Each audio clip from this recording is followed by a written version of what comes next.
Magpatawad nyo na pero makikialam ako.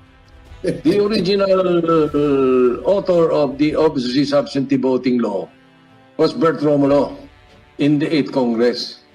But he was not able to pass it. So in the 9th Congress, I refiled it. I was the first to file. And therefore, I became the principal author.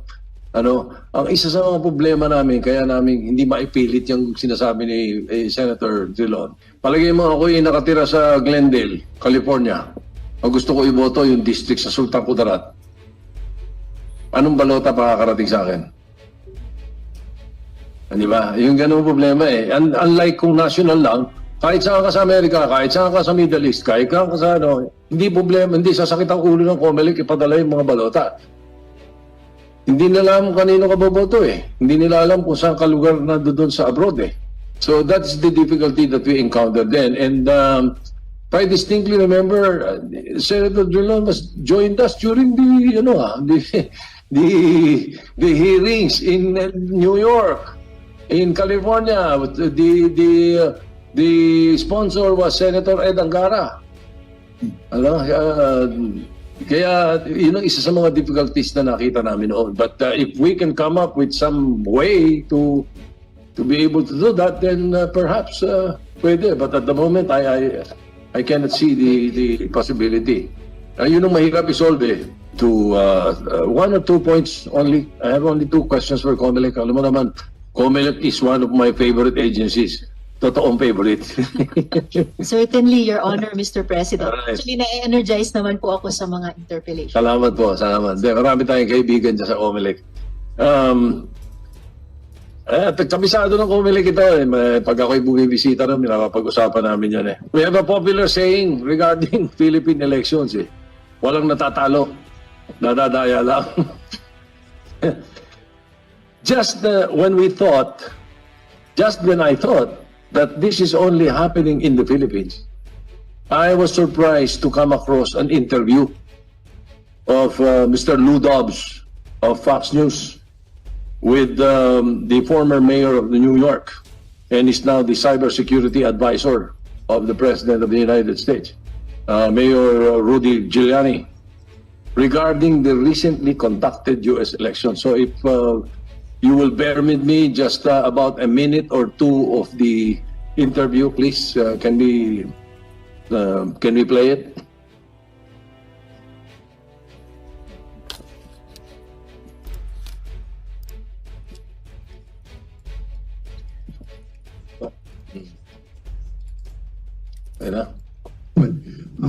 An update on Dominion.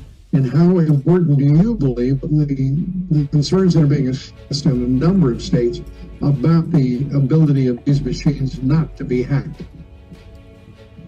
Well, first of all, the machines can be hacked. There's no question about that. The machines can be hacked, but it's false in that. Dominion is a company that's owned by another company called Smartmatic through an intermediary company named Indra.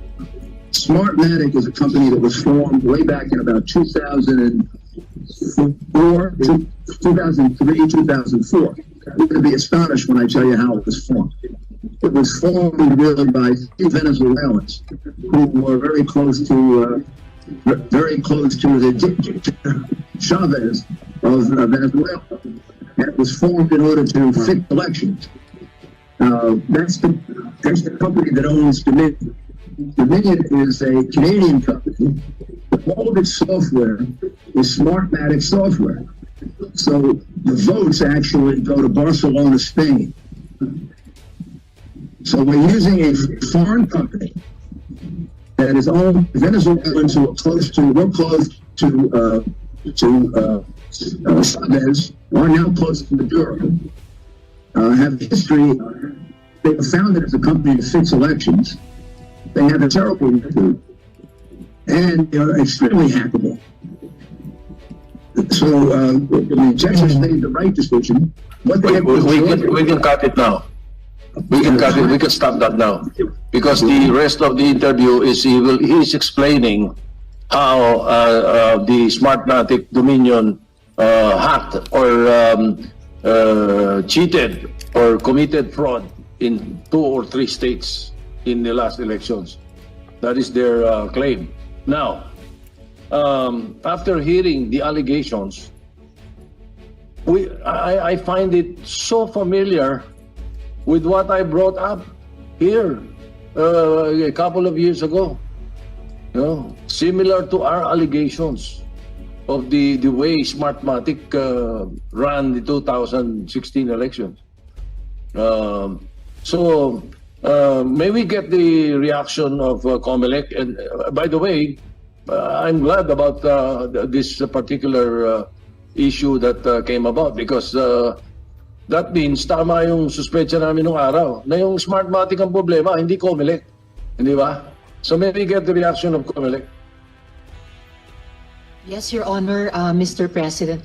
Pero before COMELEC's answer, Mr. President, Your Honor, ewan ko po sa iba, pero this representation, natalo po talaga ako 2 beses bago nakapagtrabaho dito kasama ninyo, Your Honor, Mr. President. But to His Honor's question, Mr. President, Smartmatic and Dominion, according to COMELEC, have both denied the allegation according to the Newsweek article. But more importantly, for us, Your Honor, Mr. President, Smartmatic is no longer part of Dominion since 2013, at least in the Philippines, Your Honor, Mr. President. What does that mean?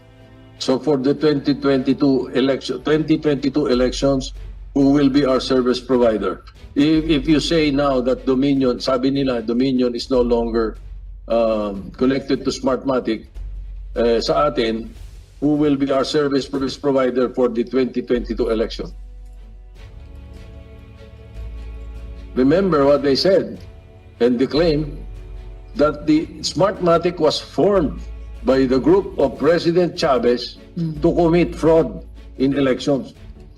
Your Honor, Mr. President, according to COMELEC, hindi pa Dominion or kahit aling entity ang magiging service provider ng national elections sa 2022. Ibibid out po nila.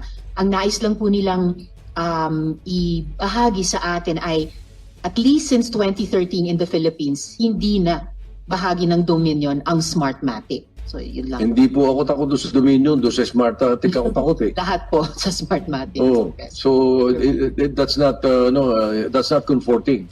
You know, that news is not comforting. So can't we not? Is there a way we can ban Smartmatic because of the allegations? Eh di iwasan nyo na yun. Huwag nyo na kayo magpabid ng Smartmatic pagka gano'n. Eh grabe ang allegation dyan, worldwide eh. Mr. President, Your Honor, sabi po ng COMELEC, sa ngayon, wala pang legal basis i-ban ang Smartmatic per se dahil public bidding siya. However, COMELEC bilang isang constitutional body, hindi naman siya impervious sa public opinion or yung analysis ng mga previous experiences with one entity or another. So palagay ko naman po ng representation ito, Your Honor, Mr. President, ay titimbangin din naman nila if ever mag-participate pa rin ulit ang Smartmatic sa isang public bidding na idadaos po ng COMELEC. Kailan natin malalaman? When will that be? Are they waiting for the law that will provide for a hybrid elections, or they are preparing for a fully automated elections again? Wala pa pong, Your Honor, Mr. President, wala pa pong fixed date or deadline kung kailan iyon, but the Your Honor, I apologize. The terms of reference are formulated, and at the proper time will go out to all parties for the public bidding, Your Honor. Anyway, the Senator Amy Marcos is listening. She is the chair of the Committee on Electoral Reforms in the Senate. Now, I hope her committee looks into the criteria when the bidding for the elections is done by COMELEC, because the criteria apparently in the last so many elections, Smartmatic lang nakakapasa. I think the committee should look into the criteria kung para makapasok yung iba. Your Honor, Mr. President, that's it.